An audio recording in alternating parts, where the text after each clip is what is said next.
Join कर चुके हैं। भाई बीरेन जी, आप मुझे बताइए कि अचानक से इस विवाद के पीछे का कारण क्या है। कोर्ट, काशी की कोर्ट से लेकर सुप्रीम कोर्ट तक ये मसला पहुंच चुका है। आप क्या मानते हैं कि इस कारण, इसके विवाद के पीछे के मसले क्या हैं? देखिए, इस देश में भारतीय जनता पार्टी के एजेंडे में हमेशा से अयोध्या, मथुरा, काशी ये उनके चुनावी एजेंडे में भी रहे हैं और वो हिंदुत्व की बात करते रहे हैं। बीच में कुछ समय के लिए सरकार वरकार बनाने के चक्कर में उन्होंने अपना एजेंडा थोड़ी देर इसको बंद किया था, अलग किया था, बाद में वो फिर से आ गए।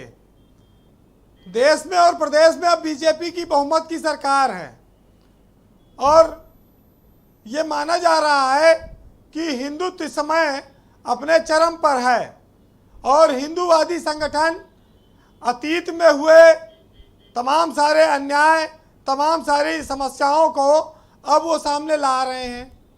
ज्ञानवापी मस्जिद और शिवलिंग का ये जो विवाद है, जब इस देश में कोर्ट को सर्वोच्च माना गया है तो एक फैसला कोर्ट से आया था अयोध्या पे, उसने निर्णय दे दिया।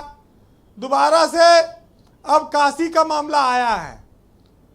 लेकिन हम जिस हिंदू धर्म और मैथोलॉजी में हैं वहाँ ये बात कही जाती है कि शिव ही सत्य है, सत्य ही शिव है।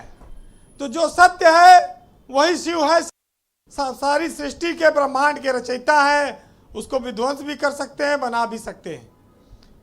उनको लेकर जो विवाद है उस पर एक बात ये आती है कि धर्म की रक्षा के लिए या धर्म को आगे बढ़ाने के लिए डर या विवाद पैदा करने की जरूरत नहीं है। धर्म बिना विवाद और बिना डर के भी सरवाइव करता है। धर्म के लिए किसी के दुख पहुंचाने की, किसी को कष्ट देने की बात नहीं कही गई है। भारत संविधान से चलने वाला देश है जिसमें सभी को पूरी सुरक्षा दी गई है, चाहे वो जिस धर्म को मानने वाला हो, और उसकी व्यक्तिगत स्वतंत्रता के साथ साथ धार्मिक स्वतंत्रता भी है। अब ये बात आती है कि अन्याय अगर हुआ है तो कानून के दृष्टिकोण से उस पर क्या फैसला आना चाहिए। स्वाभाविक है कि मुगलों ने बहुत सारी मंदिरों को तोड़ा, बहुत सारे इतिहास के पन्नों को मिटाया और मुगल बहुत सारे निर्माण करता भी रहे, उनके स्थापत्य कला के तमाम नमूने भी हैं। लेकिन औरंगजेब जैसे लोग भी रहे जिन्होंने मंदिरों को चुन चुन कर तोड़ा। तो आज अगर इस देश में इस बात को लेकर बहस चल रही है और ये माहौल चूंकि ब्रजेश जी बड़ा अनुकूल है, इनकी बीजेपी की सरकार है, तो फिर बात तो चलेगी। लेकिन आप इस बात को हमको समझना होगा कि इतिहास में जो शेड्स रहे या जो काला पक्ष आया, उसको हम नफरत से नहीं, उसको हमें विवेक से सुलझाना होगा, समझदारी से सुलझाना होगा। आज कमिश्नर भी हटा दिया कोर्ट ने, 2 दिन बाद सुप्रीम कोर्ट इस पर फिर सुनवाई करेगा। अब मामला लोअर कोर्ट से ऊपर चला गया, हाई कोर्ट ने खारिज कर दिया था, लेकिन सुप्रीम कोर्ट ने आज एक्सेप्ट किया। वहाँ पर DY चंद्रचूड़ और PS नरसिम्हा, ये 2 जज हैं सुप्रीम कोर्ट के जो इस मामले की सुनवाई कर रहे हैं। उन्होंने जो एक अच्छा फैसला दिया कि भाई DM साहब इसकी रक्षा करें जो शिवलिंग मिला है, लेकिन नमाज से मुस्लिमों को नहीं रोका जाएगा। तो ये संवैधानिक व्यवस्था में एक बराबरी का उन्होंने आदेश किया। DY चंद्रचूड़ उत्तर प्रदेश के चीफ जस्टिस रह चुके हैं हाई कोर्ट के जी। अब वो सुप्रीम कोर्ट में वकील हैं, वो वाकिफ हैं, जज हैं जी। हाँ, वहाँ सुप्रीम कोर्ट के वो जज हैं जी। और उनकी बड़ी साख रही है, वो देश के नामी जजों में उनकी गिनती है और उनके फैसलों पर आज तक कोई उंगली नहीं उठा पाया है। तो हम उम्मीद करें कि वो फैसला देंगे, जल्दी देंगे।